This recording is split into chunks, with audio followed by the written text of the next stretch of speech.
Okay, अगला में आ जाएंगे हीलिंग। ओके, हीलिंग यानी चंगाई, चंगाई का वरदान। सब मेरे पीछे पीछे बोलेंगे, चंगाई का वरदान। जोर से बोलिए, चंगाई का वरदान।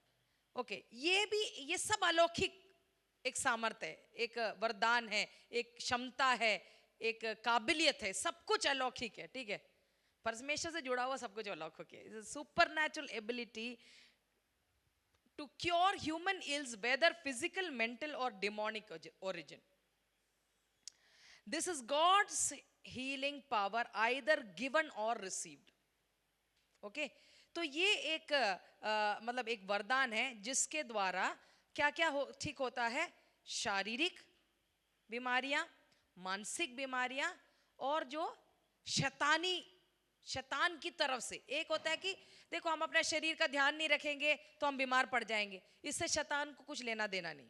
आप समझ गए?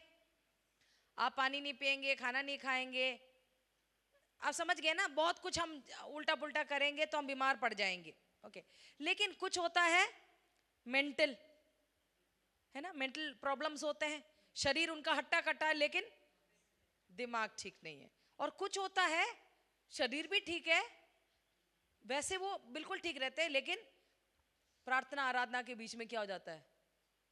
आपने देखा है ना, दुष्ट आत्मा प्रकट शुरू हो जाता है। तो किसी भी, कोई भी, कहीं से भी ओरिजिन, इसका ओरिजिन हो, चंगाई का वरदान जिसके पास है, वो प्रभु के दास कहते हैं, वो चंगाई का वरदान दूसरे को भी चंगाई प्रदान करता है, और उसी के द्वारा हम उसको एक्चुअली, आगे एक और चीज देखेंगे, उसको मैं बाद में बताऊंगी।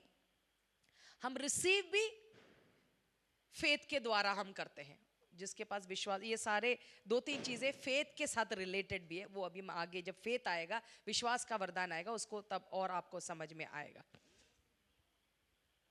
लेकिन एक बात का याद रखना कि सबको चंगाई भी नहीं मिलेगा। ये चंगाई का वरदान जिसको भी होगा, जरूरी नहीं है वो जिसके लिए भी प्रार्थना करे 100% चंगाई उस वरदान के द्वारा होगा। यीशु मसीह खुद अपने ही शहर में कुछ लोगों को चंगाई ठीक नहीं कर सके। क्यों? यीशु मसीह में सामर्थ थी, लेकिन आगे वाले के पास क्या नहीं था? विश्वास। तो आप समझ गए, ये चंगाई और विश्वास भी दोनों मिला जुला है। अब इसको डिटेल में अभी नहीं जा सकते, इतना ही करेंगे, कब सवाल लिख के रख लीजिए, और बाद में जब क्वेश्चन आंसर वाला होगा तो उस दिन हम कोशिश करेंगे इसको डील करने का। पौलुस के भी जीवन में एक कांटा था। अब वचन के पंडित कुछ लोग कहते हैं कि उसके आंख में कुछ समस्या थी, उसके शरीर में समस्या, कुछ लोग कहते हैं कि कुछ लोगों के लिए बोला गया कांटा। जो भी है, अलग अलग लोग अलग अलग बोलते हैं, लेकिन जो भी है, कुछ तो बात थी जिससे वो परेशान था, और उसने बहुत कोशिश करी, यीशु से बोला कि ये हटा दो, लेकिन यीशु ने क्या बोला? मेरा अनुग्रह तेरे लिए काफी है। और पौलुस तीमुथियुस को भी चंगा नहीं करा, उसको पेट की समस्या थी। क्या बोला तीमुथियुस को? एक काम कर, सिर्फ पानी ही मत पी, ठीक है, थोड़ा थोड़ा। उस समय जो वाइन में क्वालिटीज होती थी, दाखरस में, उस समय का जो भी टाइप का वो है, कि वो उसको भी थोड़ा थोड़ा ले लो, वो पेट के लिए अच्छा रहेगा, है ना। जबकि पौलुस ने क्या करा? मुर्दे को भी जिलाया।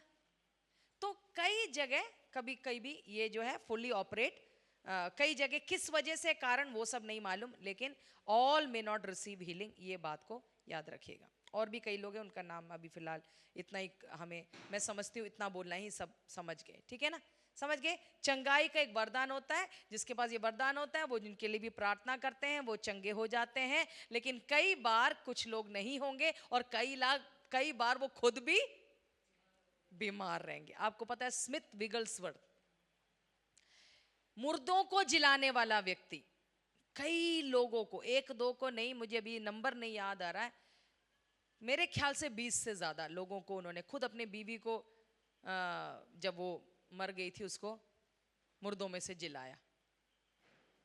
लेकिन उनको स्टोन था, किडनी स्टोन्स।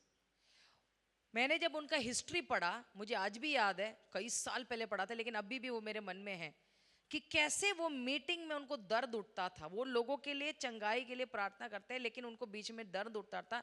मीटिंग के बीच में वो टॉयलेट जाते थे और उस दर्द में वो कभी कभी वो एक स्टोन को यूरिन के द्वारा पास करके फिर जाके आके अगले लोगों के लिए प्रार्थना करते थे। तो सारी बातें हम समझ नहीं सकते, तो ये है, लेकिन एक समझ है कि ज्यादातर लोग, मतलब उनके जिनको ये वरदान मिला है, जब वो प्रार्थना करेंगे वो लोग चंगे हो जाएंगे। ठीक है, लेकिन याद रखिएगा, हर विश्वासी को चंगाई के लिए प्रार्थना भी करना, क्योंकि यीशु मसीह ने क्या कहा कि मेरे नाम में जब तुम रोग, वहां नहीं लिखा कि सब, है ना, वहां सबके लिए ऑर्डर। तो हमारा काम है, हम प्रार्थना करेंगे और परमेश्वर चंगा करेगा, लेकिन जिसका वरदान होगा वो ज्यादा असरदार होगा।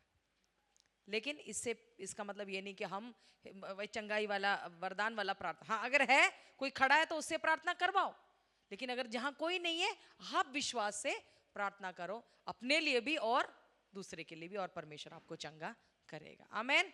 समझ गए? समझ गए ना सब लोग? ओके, उसका रेफरेंस सब वहीं पर लिखा है, आप लिख के ले लीजिएगा। क्या है? 1 कोरिन्थी 12 में वो पूरे सारे 9 वरदान लिखे, तो इसलिए मैं वो पढ़ नहीं रही। अगला है मिरेकल्स। ओके, या क्या है? सामर्थ के काम करने का वरदान, अद्भुत कामों को करने का वरदान। तो चंगाई भी एक तरीके से अद्भुत काम ही है, लेकिन ये अलग है थोड़ा सा। 1 कोरिन्थी 12 का 28 में क्या लिखा है? और परमेश्वर ने कलीसिया में अलग अलग व्यक्ति नियुक्त किए हैं, प्रथम प्रेरित, दूसरे भविष्यवक्ता, तीसरे शिक्षक, फिर सामर्थ के काम करने वाले। इधर में तो चौथे ऑर्डर में आ रहे हैं, सामर्थ के काम करने वाले, है ना, मिरेकल्स, मिरेकल्स। फिर आता है गिफ्ट्स ऑफ हीलिंग, चंगा करने वाले। ओके, तो वापस हम स्लाइड में जाएंगे।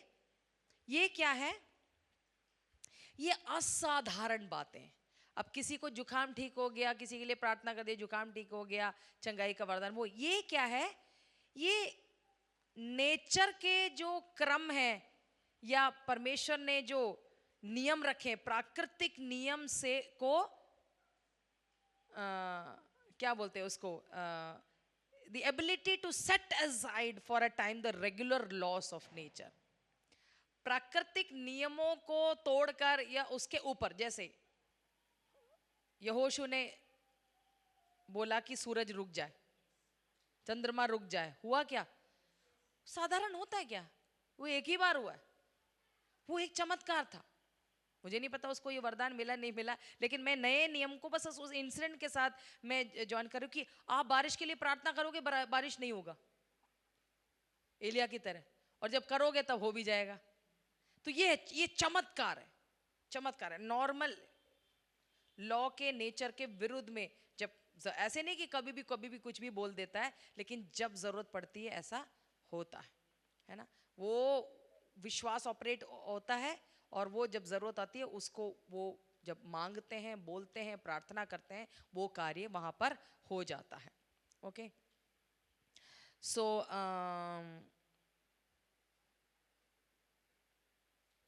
ओके, ये इतना ही मैंने लिखा है। और एक और चीज उसके साथ में बोल देती हूँ। Gifts of healing and working of miracles often operate in conjunction with the gift of faith.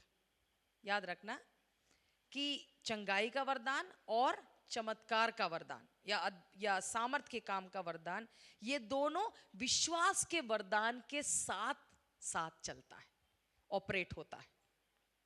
याद रखिएगा, ये हमारी मर्जी से हमने कुछ, मेरे को मन किया तो मैंने ऐसे बोल दिया, और वो ऐसा नहीं होगा। लेकिन क्या है? ये परमेश्वर के अगुवाई से, प्रेरणा से जब हम प्रॉम्प्ट होते हैं, जब प्रेरित होकर जब हम चीजों को बोलते हैं, तब ये अद्भुत काम या आश्चर्य काम या सामर्थ के काम होते हैं।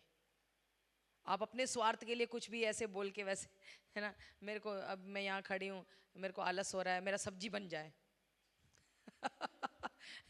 है ना, ऐसे नहीं होगा।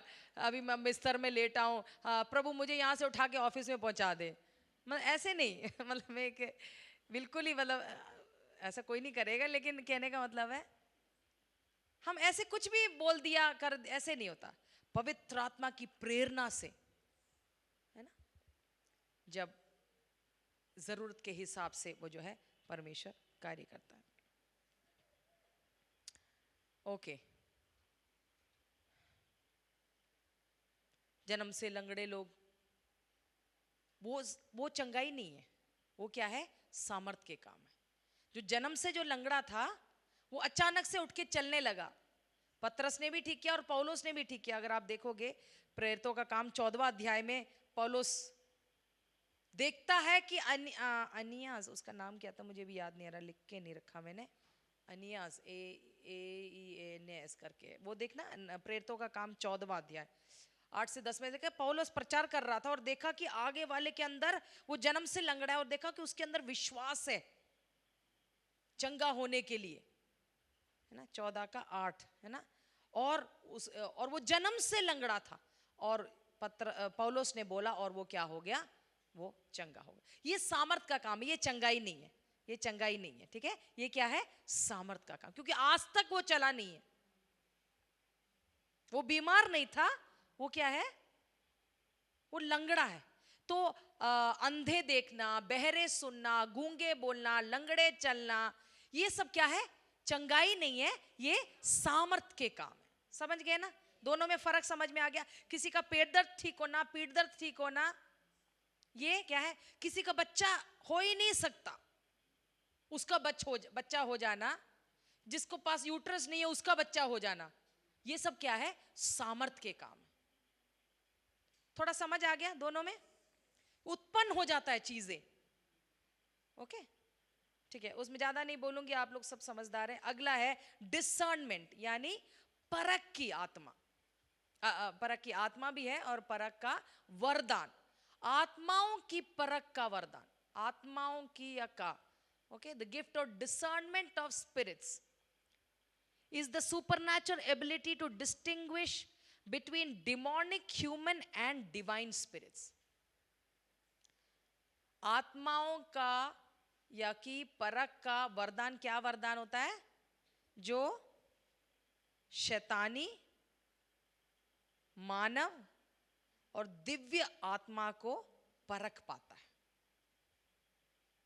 ठीक है, सब मेरे पीछे पीछे बोले, शैतानी, मानव या इंसानी और दिव्य या ईश्वरीय, ओके, आत्मा को वो पहचान पाते हैं जिसके पास ये वरदान होता है।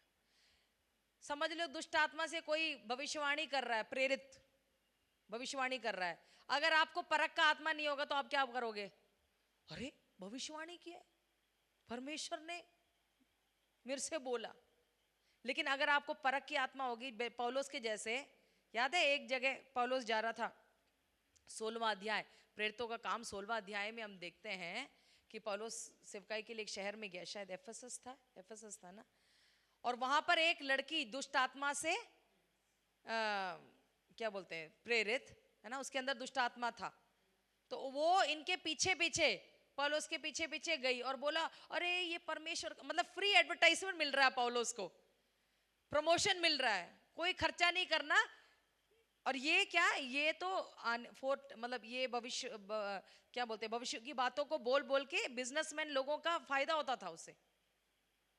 लेकिन अब ये बोलने लगी क्या है, ये परमेश्वर के लोग हैं। लेकिन पौलुस ने कहा, हाँ यार बोल दे 4 लोग और जुड़ जाएंगे मेरे प्रचार सुनने के लिए। ऐसा नहीं, देखो क्या बोलती है वो पौलुस के और हमारे पीछे आकर चिल्लाने लगी कि ये मनुष्य परम प्रधान परमेश्वर के दास है। इससे अच्छा इंट्रोडक्शन क्या चाहिए। और कौन दे रहा है, शैतान की आत्मा है, जो हमारे उद्धार के मार्ग की कथा सुना रहे। बताओ, इससे हम होते तो परमेश्वर ने तुझे भेजा है, थैंक यू, है ना, क्योंकि सही तो बोल रही है ना, गलत तो नहीं बोल रही। लेकिन क्या है, पौलुस की प्रतिक्रिया क्या है, क्या है प्रतिक्रिया। और वो बहुत दिन, पौलुस भी थोड़ा दिन सहता रहा, बहुत दिन तक ऐसा ही करती रही, परंतु पौलुस दुखित होकर और मुंह फेर कर उस आत्मा से कहा, मैं तुझे यीशु मसीह के नाम में आज्ञा देता हूं कि उसमें से निकल जा, और वह उसी घड़ी निकल गई। तो ये मत सोचना जो भी सुनने में जो अच्छा लगता है वो सब परमेश्वर की ओर से, तभी तो झूठी शिक्षाएं फैलती है। अगर परख नहीं है तो हम तो सोचेंगे अरे पासबानी तो है, मैं दीदी प्रचार कर रही है, सही होगा। नहीं, परख होना बहुत जरूरी है। ये परमेश्वर की ओर से, शैतान की ओर से या इंसान की ओर से, तीनों है। हर सिर्फ परमेश्वर और शैतान ही नहीं होता है, इंसान अपने आप से भी प्रेरित होकर बहुत कुछ प्रभु ने।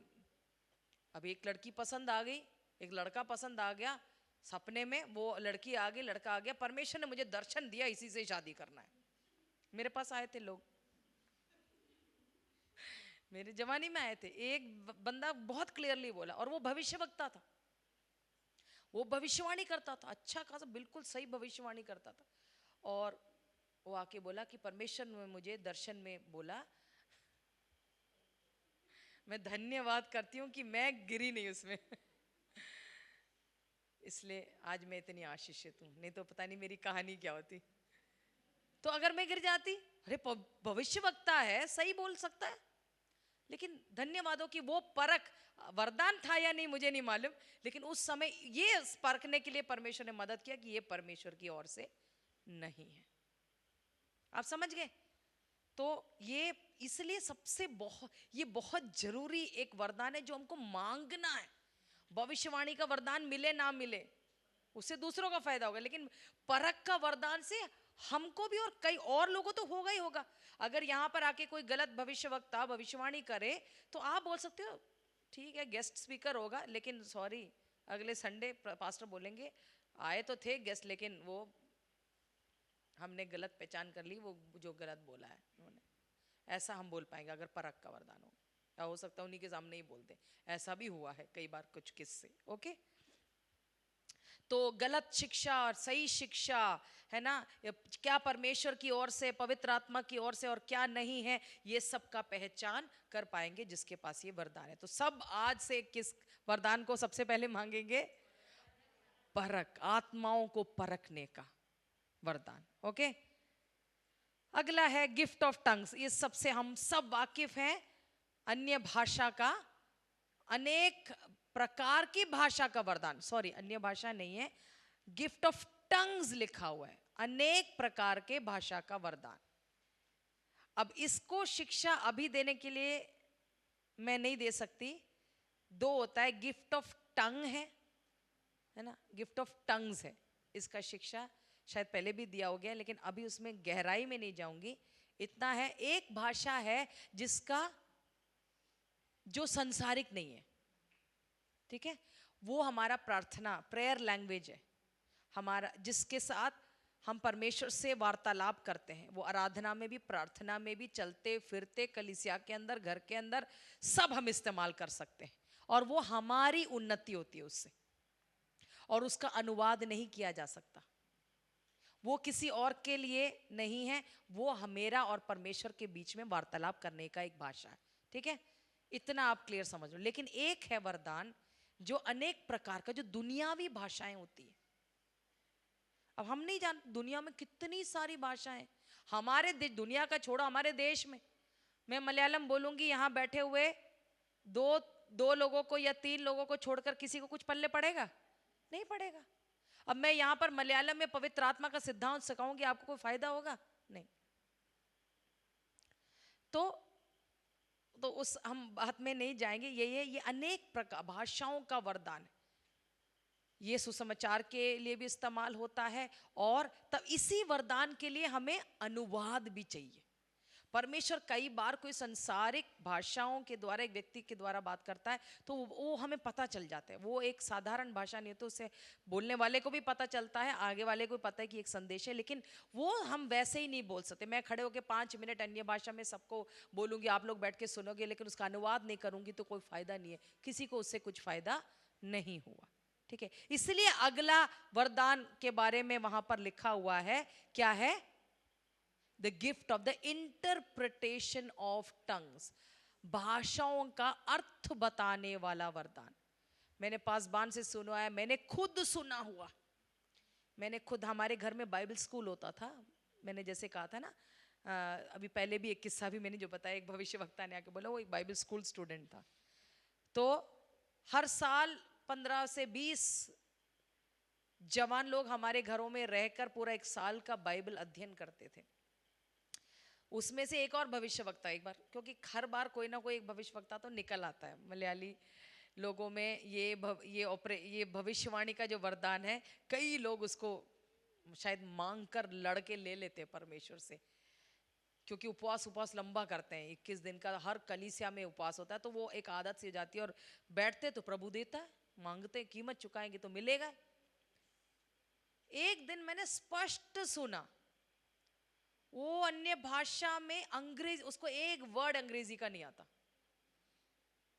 केरला से आया, उसको कुछ नहीं आता था मलयालम को छोड़। लेकिन एक दिन वो अन्य भाषा में एकदम ऐसे उछल उछल के इतना उतना वो बैठ बैठ के आराधना कर रहा है। वो आवाज सुन के हम लोग से ऊपर गए, देखा तो वो अंग्रेजी में बोल रहा है। पहली बार मैंने अपने कानों से, मैं इसको तो इंग्लिश नहीं आता, कैसे बोला इसने। फिर बाद में उसको भी नहीं पता उसने क्या बोला। आप समझ गए। पासवान ने भी ऐसे किस्से सुने, उड़ीसा में कैसे एक प्रभु की एक दासी, ट्राइबल वुमेन, एक क्या बोलते हैं उसको, आदिवासी औरत ने कौन सी भाषा में बोला, फ्रेंच भाषा में, क्योंकि वहां पर एक फ्रेंच मिशनरी आई हुई थी और उसको मालूम नहीं था अभी आगे को क्या करना है। और ये आदिवासी औरत के द्वारा फ्रेंच में, उसको क्या पता, किसी को भी नहीं पता, लेकिन फ्रेंच में पूरा संदेश उसको दे दिया। और वो बहुत ही हैरान होकर आके बोले कि भाई तुम्हें कैसे मालूम मेरा भाषा। उसको शायद हिंदी भी नहीं मालूम होगा, इंग्लिश भी छोड़ो, है ना। लेकिन ऐसे ही तो उसके लिए एक संदेश दिया, तो शुक्र है वहां बैठी थी इसलिए उसको समझ में आ गया। लेकिन कई बार उसका अनुवाद करना, इसलिए पौलुस कहता है कि ऐसे खड़े होकर सिर्फ अन्य भाषाओं में मत बोलो, लेकिन जब सभा में आए हो तो अगर संदेश दे रहे हो तो उस वरदान को भी, ये वरदान को भी हमारी कलीसिया में मांगना है। एक तो अन्य नाना प्रकार की भाषाओं का, और दूसरा उसके अर्थ बताने का भी वरदान। ओके, तो क्या होगा, तो अन्य भाषा, अनेकों भाषाओं में जो बोलेगा उसको, उसका लाभ होगा। ओके, सुनने वाले को उसका लाभ होगा, नहीं तो कोई फायदा उससे नहीं होगा। लेकिन एक जो भाषा है जो जिससे हम और परमेश्वर बात करते हैं, उसका अनुवाद नहीं होता है, क्योंकि वो परमेश्वर ही समझ सकता है। ओके, तो अगले में हम जाएंगे सर्विस यानी सेवा। ये है रोमियो से। ओके, ये रोमी में है। कहाँ पर है ये, रोमी 12 का 7। इसको हम पढ़ लेंगे क्योंकि बाकी सब हम पढ़ते ही रहते हैं, इससे आप शायद परिचित नहीं होंगे, तो इसको हम पढ़ लेंगे। यदि सेवा करने का दान मिला हो तो सेवा में लगा रहे। अभी इतना ही पढ़ेंगे, सेवा करने का दान। ओके, और दूसरी जगह, दूसरा एक और वचन वहां लिखा हुआ है स्लाइड में, वो भी जरा पढ़ लेंगे। वो कौन सा है, वो डाल दे, can you put that please slide में, स्लाइड में। पहला कोरिन्थी 12 का 28 लिख के ले लीजिए, उनको सबको लिख लेना दो। सेवा का वरदान यानी गिफ्ट ऑफ सर्विस। और दूसरा जगह में कोरिन्थी में हेल्प्स लिखा हुआ है, हेल्प्स, मदद करने का वरदान, सेवा और मदद। ओके, उसको वचन को भी हम पढ़ लेते हैं। पहला कोरिन्थी 12 का 28, यहां पर लिखा हुआ है, हमने सामर्थ के काम तक देखा, चंगा करने का और उपकार करने का, हेल्प्स, मदद करने का, सेवा करने का, मदद करने का, हेल्प्स, सर्विस, 2 शब्द इस्तेमाल किए गए। सबने लिख लिया, तो उसको मैं एक्सप्लेन करना चाहूंगी। This is the supernatural ability to render practical help in both physical and spiritual matters. देखो, मदद तो हम सबको करना है, मदद तो हमको सबको करना है। आगे वाला गिरने जा रहा होगा, पकड़ोगे नहीं क्या, या खड़े होकर हंसते ही रहोगे? ऐसे भी करने वाले लोग हैं, गिरने के बाद हंसी आ जाती है, लेकिन फिर भी मदद तो कोशिश करेंगे ना उसको उठाने की वगैरह सब। तो ये मदद तो हम सबको करते हैं। कोई भूखा है, हमसे हो सकता तो हम क्या करेंगे, वो खिलाएंगे, 10 रुपया देंगे, कोई भिखारी आएगा तो हम उसको जितना हो सकता है देखें देंगे। ये हम सबको करना है। लेकिन जिसके पास ये वरदान होगा ना, इसको बोझ नहीं लगता। वो दिखाने के लिए नहीं करेगा, खुशी के साथ करेगा, बिहाइंड द सीन्स करेगा, पर्दे के पीछे करेगा। उसको किसी का वाहवाही नहीं चाहिए, किसी का शाबाशी नहीं चाहिए, उसको कोई इनाम नहीं चाहिए, और वो हमेशा करने के लिए रेडी रहेगा, तत्पर रहेगा। उसको जिम्मेदारी देने की जरूरत नहीं है, आप ये करोगे नहीं, वो जहां कुछ भी दिखेगा उसको वो करने लग जाएगा। कुछ समझ में आ रहा है? जैसे हम में से कुछ लोग हैं, पासवान बोलेंगे तो, सत्संग के अगुवे बोलेंगे तो, लीडर बोलेगा तो, मेंटेनेंस टीम वाले मैसेज आएगा तो हम करेंगे, हॉस्पिटैलिटी वाले बोलेंगे तो हम आके बर्तन मांजेंगे। नहीं, जिनके पास ये और सबके पास नहीं है तो इसलिए चिंता मत करो। अगर आप नहीं कर रहे तो आपको दोषी महसूस नहीं होना, क्योंकि वो नहीं होगा। लेकिन जिनके पास ये वरदान है वो अपने आप और हर रीति में, फिजिकल, आत्मिक, हर रीति में, अगर कोई कुछ करने नहीं होगा उसको प्रचार कर उसको प्रचार करने का भी, अगर उसको लग रहा है हाँ कोई प्रचारक नहीं है तो वो खुद ही जाके प्रचार, उसको आता भी नहीं होगा, तो मतलब वो मदद करने का वो एक भावना उसके अंदर हमेशा रहता था। मैं अभी किसी को याद कर रही हूँ जो जिनके पास ये ऐसा एक वरदान था। ओके, और पौलुस के हिसाब से ये बहुत इंपॉर्टेंट है, ये प्रचार या प्रेरित या भविष्यवक्ताओं के हमें लगता है कि उस स्तर से सब बहुत नीचे है, लेकिन पौलुस के हिसाब से ये भी एक बहुत ही जरूरी, बल्कि मैं कहूंगी सबसे ज्यादा ही होना चाहिए ये वरदान हमारे अंदर। मतलब अधिक लोग इस वरदान वाले होने चाहिए। वो दे गेट थिंग्स डन, वो क्या है, कामों को करने वाले लोग होते हैं। They meet unmet needs in a person और इन चर्च। मतलब जो जहां जरूरत उनको दिखता है, किसी लोगों में, कलीसिया में, इवन समाज में, घर में, कहीं भी, वो क्या है, उस जरूरत को पूरा करने के लिए आगे खड़े रहते हैं। ओके,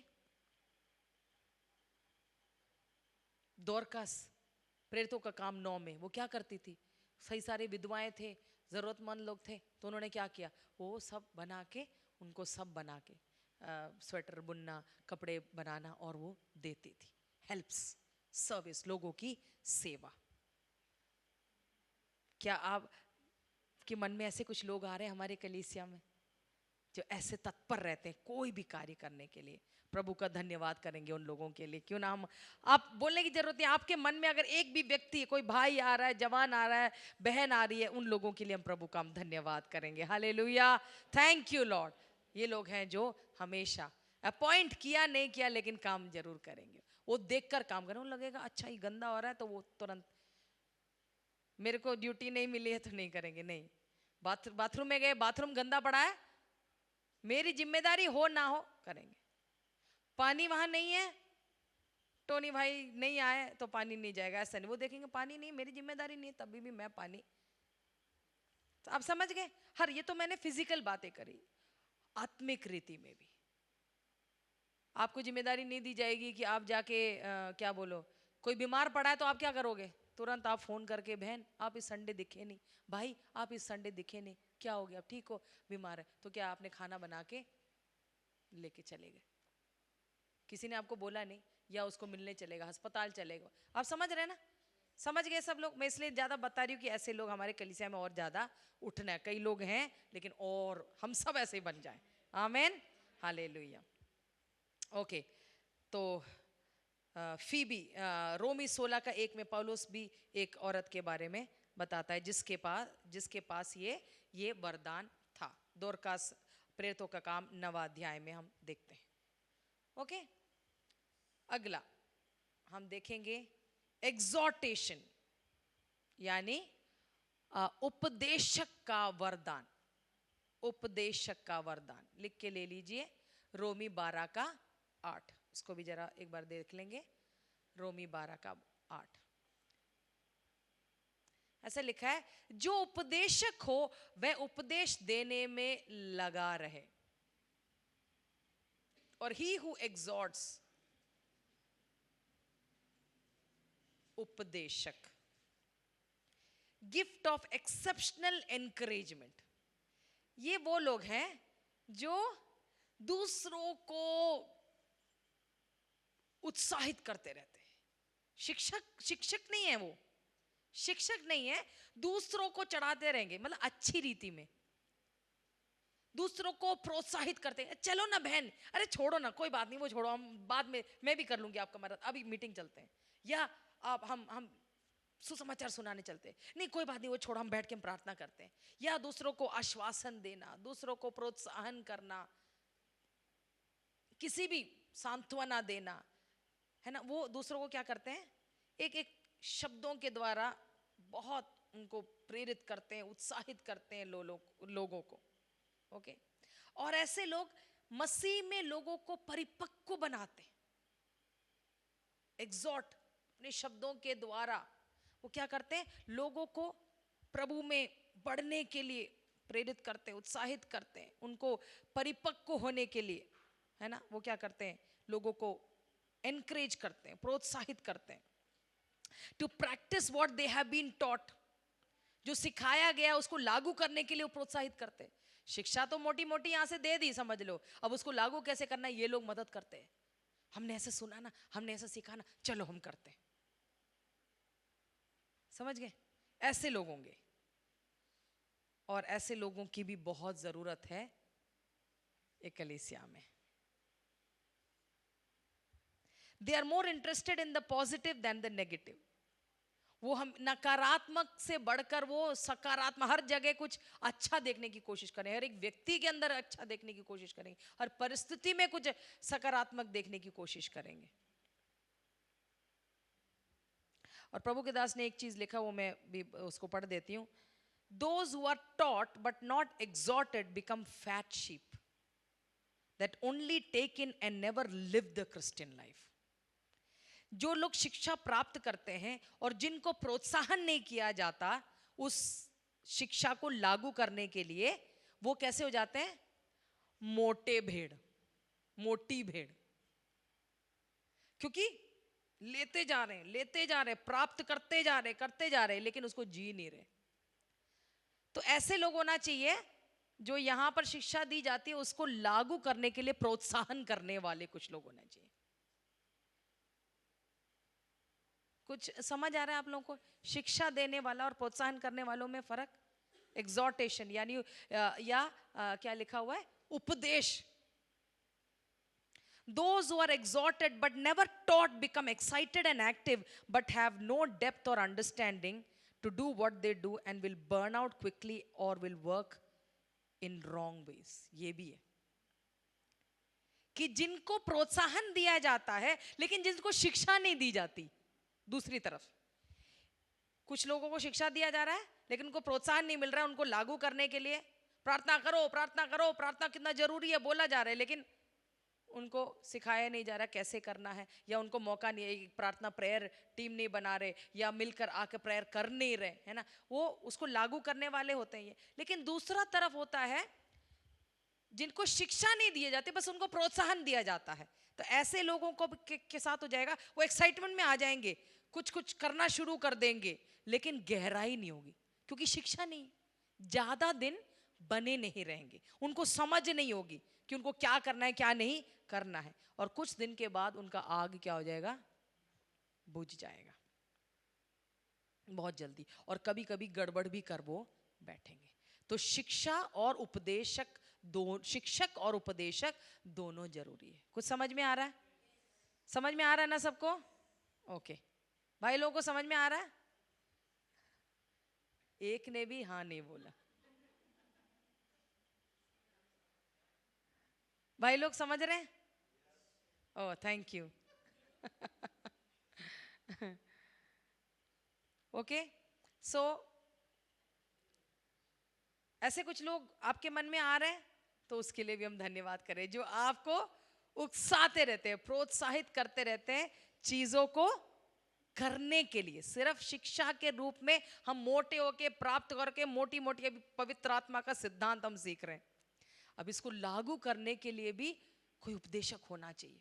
अब आत्मिक वरदानों के बारे में हम सीख रहे हैं, तो अब इसको क्या करेंगे, कुछ लोग होना चाहिए।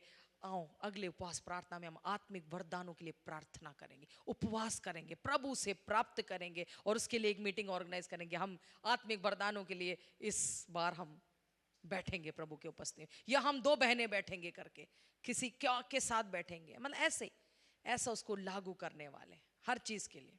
हर मैं अभी एक एग्जाम्पल हमें दिया। ऐसा एक व्यक्ति था बरनबास, याद है?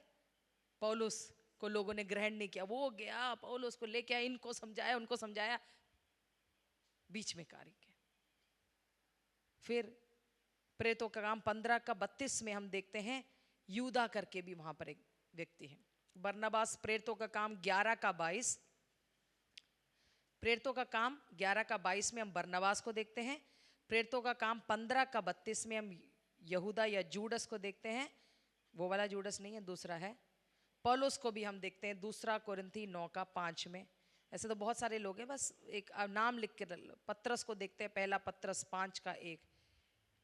ओके, यहूदा का पत्री 3 अध्याय में भी हम देखते हैं, तो यहूदा के अंदर भी जो प्रकाशित वाक्य से पहले आता है, उसके अंदर भी ये सब वरदान थे। तो बरनबास, यहूदा, यूदा, जूडस, पौल, पौलुस और पत्रस, इन सब के अंदर ये वरदान था। ओके, अगला में जाएंगे शिक्षा, टीचिंग।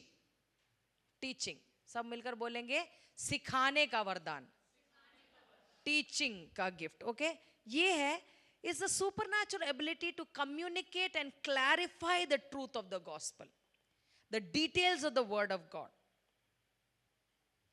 ये ऐसा एक वरदान जिसके पास होगा, उनके पास ये काबिलियत होगी कि वचन की सच्चाइयों को वो बहुत ही स्पष्टता से लोगों को सिखाएंगे। और जिसके पास ये वरदान नहीं होगा, मुझे पता नहीं मेरे पास है या नहीं, ले वो सर के ऊपर से चला जाएगा, कुछ समझ में नहीं आएगा। तो अब इस शिक्षा के बाद मैं पता लगाऊंगी कि ये वरदान मेरे पास है या नहीं, टेस्ट में पता चलेगा। ओके, तो वो क्या करते हैं, वचन की शिक्षाओं को आगे वाले को समझने लायक कर देते हैं। They explain and impart biblical truths and principles in a way that deepens the understanding and equips others for spiritual growth. मतलब वो ऐसा वचन की सच्चाइयों को सिखाएंगे इस तरीके से कि आगे वाले के समझ गहरा होता चला जाएगा, और वो सुसज्जित हो जाएंगे, या वो तैयार हो जाएंगे, और वो आत्मिक बढ़ोतरी उनके जीवन में हम देख पाएंगे। पौलुस के पास ये वरदान था, अपोल्लोस के पास ये वरदान था, अक्विला और प्रिस्किला के पास ये वरदान था, और ये बहुत अच्छा सा शिक्षा दे सकते हैं, अच्छे से टीच कर सकते हैं। ठीक है, समझ गए ना? इसमें ज्यादा कुछ समझने के लिए नहीं है, इतना काफी होगा। शिक्षक पौलुस, प्रेरित 20:27 में हम देखते हैं। अगर आपको वचन चाहिए तो वचन भी बता देती हूँ। पौलुस, प्रेरितों का काम 20:27। अपोल्लोस है, अपोल्लुस शायद हिंदी में बोलते हैं। प्रेरितों का काम 18:24 और 18:26 में हम अक्विला और प्रिस्किला को हम देखते हैं। क्योंकि अपोल्लोस बहुत बड़ा अच्छा शिक्षक था, लेकिन उसकी शिक्षा में क्या थी, कमी थी, और उसको उसके शिक्षा को पूरा करने के लिए, कमी मतलब बहुत अच्छा शिक्षक था लेकिन उसका शिक्षा पूर्ण नहीं था, वैसे कमी थी मतलब। और उसको पूर्ण करने के लिए परमेश्वर ने किसको इस्तेमाल किया, अक्विला और प्रिस्किला को इस्तेमाल किया, क्योंकि वो इतने अच्छे शिक्षक थे कि इतना बड़ा शिक्षक को वो भी सिखा पाए और उसकी शिक्षा पूर्ण हो गई, क्योंकि समझ उसका पूरा नहीं था। ओके, तो इतना समझ गए। प्रार्थना करें एंड होप में भी कुछ अच्छे शिक्षक खड़े हो जाएं। आमेन। हर सत्संग के अगुए इस वरदान को प्राप्त करें। आमेन, ताकि उनके भाषा में वो उनको समझा सके। ये सब वरदान हम मांग सकते हैं, और परमेश्वर जब जरूरत होगा तो वो देगा। आमेन। अगला है देना, गिविंग, दान देने का वरदान। रोमी 12:8, अभी हमने 7 पढ़ा था, 8 भी हम देख लेंगे एक बार।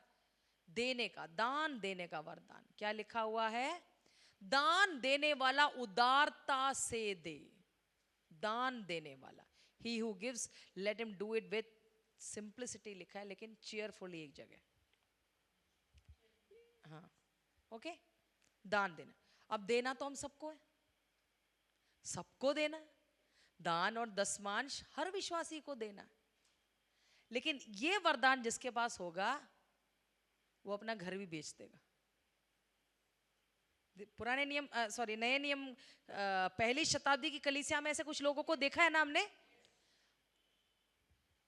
काश ऐसे लोग हमारे यहाँ भी खड़े हो जाए और मैं पहला वह वो बन जाऊं कि हम सैक्रिफिशियल गिविंग यानी बलिदानी रूप से वो देंगे और अपने बारे में सोचेंगे नहीं कि कल के लिए कुछ बचत करके रहे, नहीं, वो ऐसा देंगे कि जब जरूरत पड़े तो वो ऐसा कर देंगे। वो इकट्ठा करके नहीं रखेंगे अपने लिए, अपने पीढ़ियों के लिए, जरूरत आएगा काम आएगा कर वो क्या करेंगे। मैं भी सच में बताऊं मांगती हूं इस वरदान के लिए और प्रभु ने काफी सुधारा है और भी बढ़ाएगा, मैं विश्वास करती हूँ। आमेन। So they is the supernatural ability to accumulate and give large amounts of one's finances to the glory of God. तो ये लोग क्या करते हैं, वो इकट्ठा करेंगे और फिर परमेश्वर की महिमा के लिए, परमेश्वर के राज्य के लिए ये रकम वो दे देते। मैं जब ये बोलती हूँ मुझे अपने पिताजी याद आते हैं, ज़्यादा दूर जाने की ज़रूरत नहीं, जिन्होंने अपने जितने भी ज़मीन थे उनके पास, जितना मुझे याद है 3 ज़मीन थे उनके, केरल में 2 और एक मेहरोली में अच्छा खासा एक ज़मीन था, और शायद मुझे भी ध्यान नहीं कहाँ, मतलब शादी से सब मतलब उनको उनका अपना था, फिर उनको दहेज में जो मिला, जो भी है, ये सब की बात कर रही हूँ। लेकिन सेवा के लिए एक एक उन्होंने क्या कर दिया, प्रभु के राज्य के लिए दे दिया। इतना कि जो आज जो ग्रीन पार्क में जो घर है वो भी वो बेचने को तैयार थे। वो तो परिवार वालों ने इधर उधर से आके, मेरे चाचा वगैरह आके उनके हाथ पैर पकड़ के बोला इसको मत बेचो क्योंकि तुम अकेले नहीं हो, तुम्हारी एक बीवी है, बच्चे हैं, इसको भी बेच दोगे तुम कहाँ जाएंगे तुम्हारा परिवार। ऐसा वरदान जो सोचता भी नहीं है अपने लिए, अपने बच्चों के लिए। और ओके, तो ऐसे देने वाले हैं और इनके द्वारा परमेश्वर कलीसियाओं के लिए बहुत बड़े आशीष के कारण होते हैं। कलीसियाओं का काम ऐसे ही लोगों से चलता है। हमारे बीच में भी ऐसे लोग हैं, उनके लिए प्रभु का धन्यवाद हो। आमेन, हालेलुया। और भी इनकी गिनती बढ़ती चले जाए। आमेन, हालेलुया, हालेलुया। और इनके लिए एक एडवाइस है, क्या है, लेट देम गिव लिबरली, उदारता से वो देते हैं, दबाव में नहीं देते, वो क्या है, उदारता से देते। हमने देखा ना है, हर्ष से देते, उदारता भी, उदारता मतलब खुलकर देते हैं, खुलकर देते हैं। और ऐसा लिखा हुआ है, ये प्रभु के दास ने ऐसा लिखा है, वो भी मैं पढ़ देती हूँ। ऐसा लिखा है, जब ऐसे लोग देना जब बंद कर देंगे, when someone who is called and gifted to be a giver stops giving liberally, they will often see their resources dry up. ये बड़ा खतरनाक है जब मैंने पढ़ा, having forgotten why God has blessed them. जब जिनको ये परमेश्वर ने वरदान दिया है, जिनके ऊपर ये बुलाहट है, अगर वो उदारता से दे रहे होंगे, लेकिन उदारता से देना अगर वो बंद कर देंगे तो उनके संसाधन सूख जाएंगे, क्योंकि वो भूल गए कि परमेश्वर ने किस वजह से उन्हें आशीषित किया है।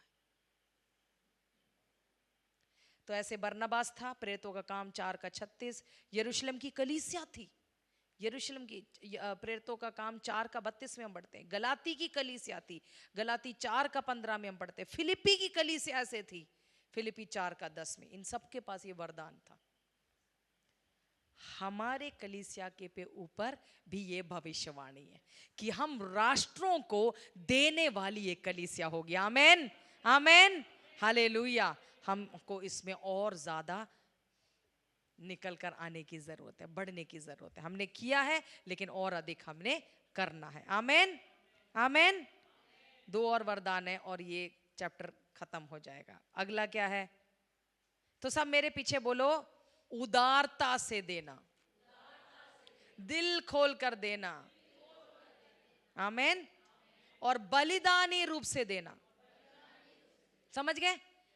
तो अब ये मत कोई बोलना देने का वरदान मेरे पास है नहीं, देने वाले दें हम लेंगे ऐसे नहीं, हम सबको देना है, लेकिन जिसको बुलाहट है, जिसको वरदान है, वो बहुत ज्यादा देगा, वो बलिदानी रूप से देगा, आमेन। लेकिन हम भी बढ़ सकते हैं उसमें। मैंने मांगा, मेरे पास ही वरदान नहीं था, मैं ये नहीं कहूंगी कि आज है, लेकिन मैंने कहा प्रभु मुझे इसमें बढ़ना है। और मुझे उस समय, क्योंकि मेरे पिता से मैंने ये सीखा है, तो मैंने कहा मरने से पहले कहीं तो मैं आसपास आऊं उनके। तो हम इच्छा रखेंगे तो प्रभु हमें बढ़ाएगा, आमेन, आमेन। अगला है administration. Administration is a supernatural ability to organize, administer, and promote the various affairs of a local church.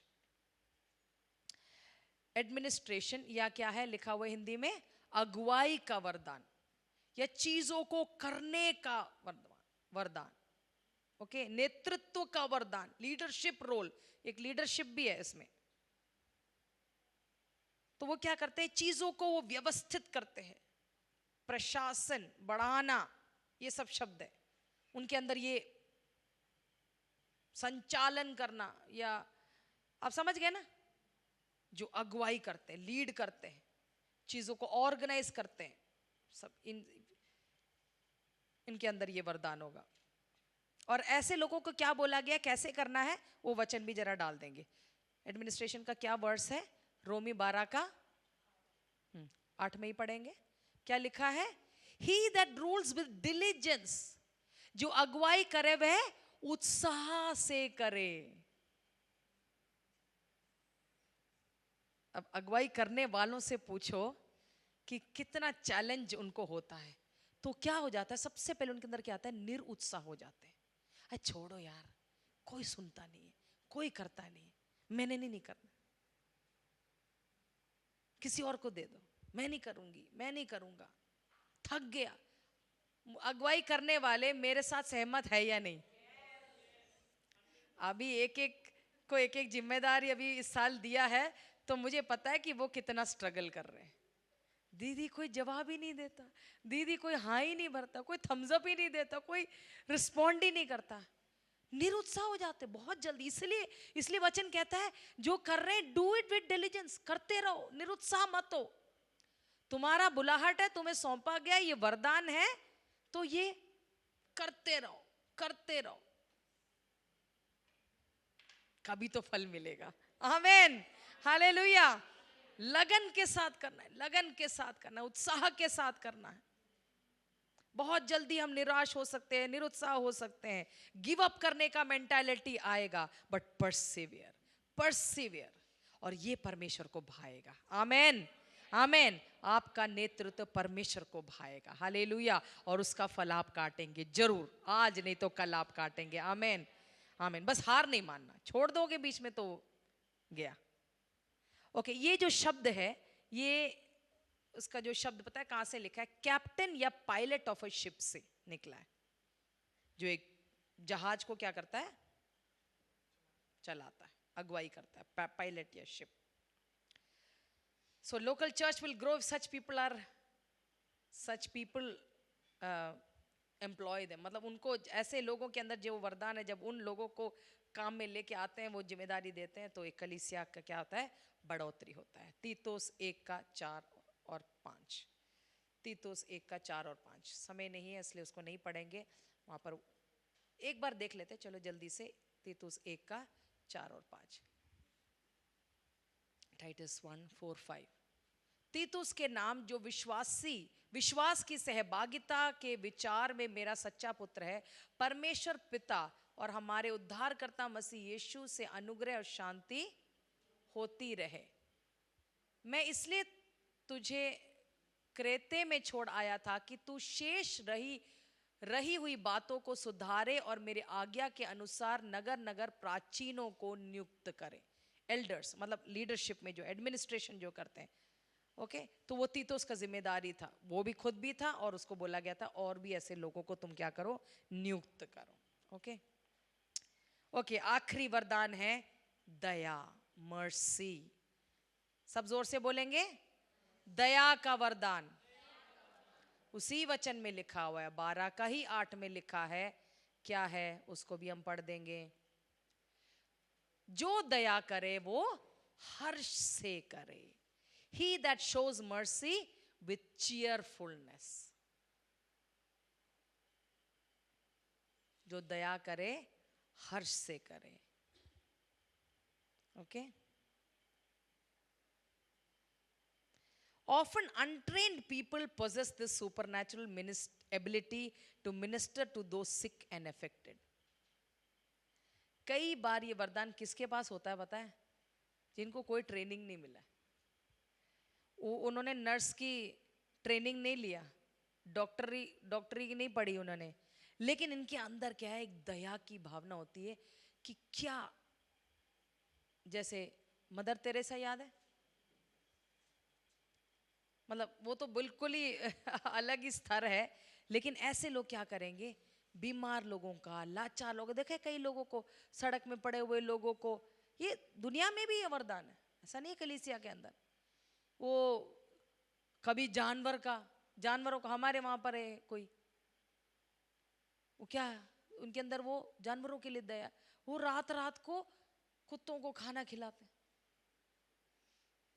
धन्यवाद हो, अच्छा है, परमेश्वर की सृष्टि है, वो उतना तो ध्यान रखते हैं, हमसे तो नहीं होता भैया, हम तो कुत्ता आएगा तो भगा देते हैं, लेकिन वो क्या करते हैं, इनको जा जाके खिलाते हैं। पासवान कहते हैं वो जब चलने जाते थे, वो कई औरतें हैं वो जो सारे कुत्ते उनके चारों ओर आ जाते हैं, क्योंकि वो खिलाते हैं कुत्तों, और वो उनकी खास के घर की खास रखवाली करते हैं। हैं तो ये एक दया एक वरदान है, जो पीड़ित लोगों को, बीमार लोगों को क्या करता है, वो मदद करते हैं। और इस वरदान में एक वो होना चाहिए, वो क्या है, उत्साह, चीयरफुलनेस। क्या है उसमें, क्या लिखा हुआ है, हर्ष के साथ करना जरूरी है। दया दिखाना ही मुश्किल है वैसे तो,